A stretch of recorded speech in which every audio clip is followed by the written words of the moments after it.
कुछ जरूरी सूचनाएं हैं 3-4, वो संज्ञान में लेंगे। एक तो कि आने वाली 3 जुलाई को गुरु पूर्णिमा महोत्सव है, दरबार महोत्सव है। ये महोत्सव 5 दिन का है, 1 तारीख से 5 तारीख तक मनाया जाएगा, लेकिन गुरु पूर्णिमा 3 तारीख को है।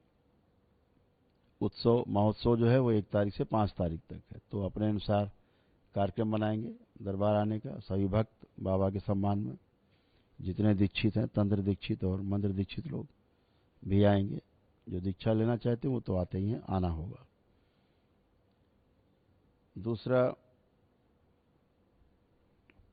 आपको पहले ही बताया गया कि माँ की तस्वीर जिसके यहाँ भी है, माता कामाख्या की तस्वीर, उसको सूती लाल वस्त्र से ढक के रखेंगे। 22, 23, 24 और 25 इन 4 दिनों माँ का पूजन नहीं होगा। 22 को पूजन करके और ढक देना है तस्वीर को लाल वस्त्र से, और 26 तारीख को प्रातःकाल, जब आपको अभी बताया जाएगा, बीच में मेरे द्वारा सूचना दी जाएगी, उस समय माँ का पूजन अर्चन करके, भोग लगा करके, माँ के पट, माँ का जो वस्त्र हटाएंगे, स्नान आदि करा के, श्रृंगार करा के, और उनके सम्मान में भोग आदि लगा करके और पूजन कर सकेंगे। फिर ये पूजन चलता रहेगा। जो लाल वस्त्र माँ पर रहेगा, इसको खास तौर से महिलाएं इस वस्त्र को उतार के अपने पास रख लेंगी, तिजोरी में या अपने बॉक्स में, अटैची में, कहीं पर भी। ये बहुत ही काम का वस्त्र होगा, जिसके बारे में बाद में आपसे चर्चा करेंगे। आपके बहुत काम आने वाला है, खासतौर से महिलाओं के, और तमाम प्रकार के संकटों को दूर करने वाला है। वो आपके पास इसको सुरक्षित रखना है। आपको सूचना मिली गई है, जो मेरा जाने का कार्यक्रम था, जो माँ का महापर्व मनाया जाता है, अम्बुबाची महापर्व, माँ कामाख्या मंदिर में, वो मेरे द्वारा निरस्त किया गया है। वहाँ के मंदिर प्रशासन से, ट्रस्ट से, वहाँ के पंडित पुजारियों से मेरे द्वारा आग्रह भी किया जा चुका है कई बार कि मंदिर परिसर, यानी मंदिर के क्षेत्र में होने वाली जो बलि प्रथा है, क्रूरता है, निरीह जीवों की जो हत्या हो रही है, बलि हो रही है, धर्म के नाम पर यज्ञ हिंसा हो रही है, मूर्खता और मूढ़ता की हद हो रही है, जिसका दुष्प्रभाव हमारे जाने वाले वहाँ भक्तों पर पड़ता है, उनके परिवार पर पड़ता है, उनके बच्चों, महिलाओं पर पड़ता है उसका असर, और इसके दूरगामी दुष्परिणाम हैं, गंदी स्मृतियां बनती हैं। तो वो बलि जो होती है, उसके विरोध में हम लोगों ने वहां जाने का कार्यक्रम निरस्त कर दिया है। माँ इस बलि से अत्यंत अप्रसन्न और क्रोधित है। इस प्रकार की बलियां, कोई भी बलि, किसी जीव की बलि माँ स्वीकार नहीं करती है, ध्यान रखें। माँ सबकी माँ है, सब में माँ है, और सबकी माँ है। हमार माँ, सवार माँ, सबकी माँ है। इसलिए माँ कभी किसी जीव की हत्या स्वीकार नहीं करती। ऐसा करने वालों को भयानक दंड देती है, और उसके अनुसार कर्म भोग तय होते हैं।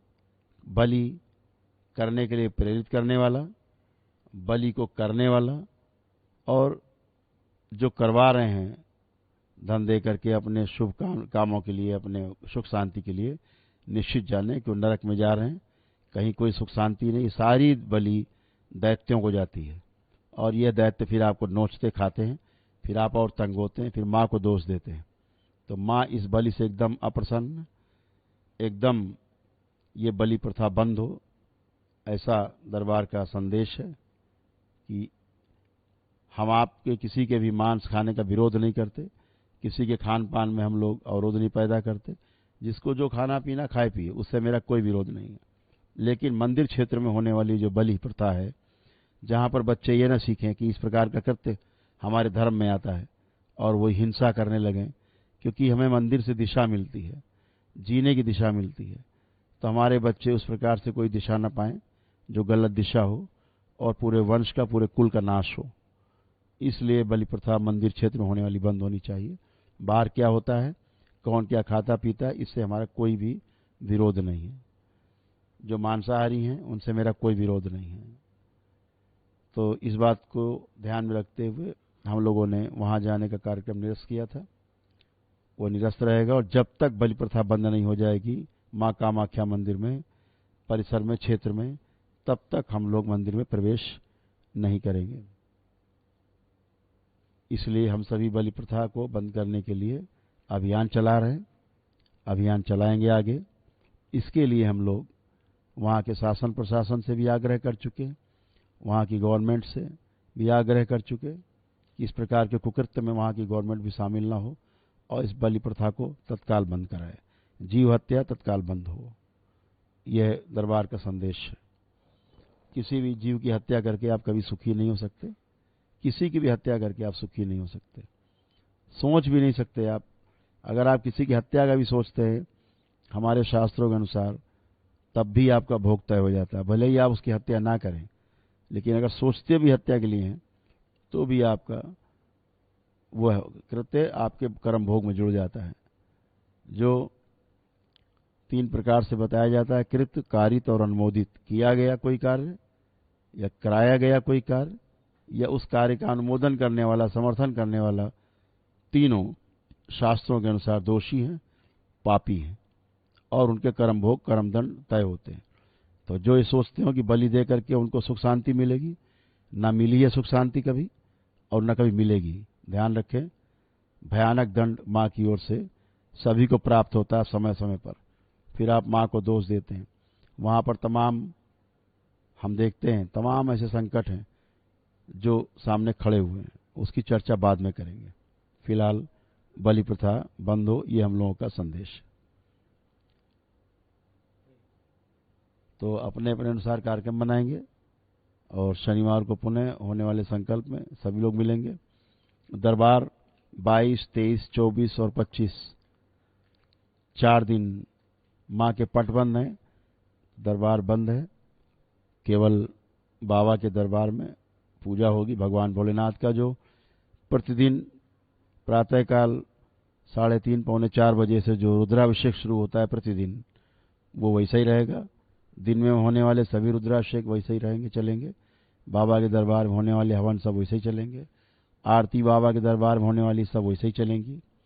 सभी कार्यक्रम पूर्वानुसार चलते रहेंगे। केवल माँ के पट बंद रहेंगे, माँ का पूजा अर्चन बंद रहेगा। इस बात को अपने संज्ञान में लें। इसी के अनुसार अपना आपके मंदिर में भी आप सभी का पूजन करें, केवल माँ का पूजन आपको नहीं करना है, ये ध्यान रखें। हरिहर। मिलते हैं शनिवार को।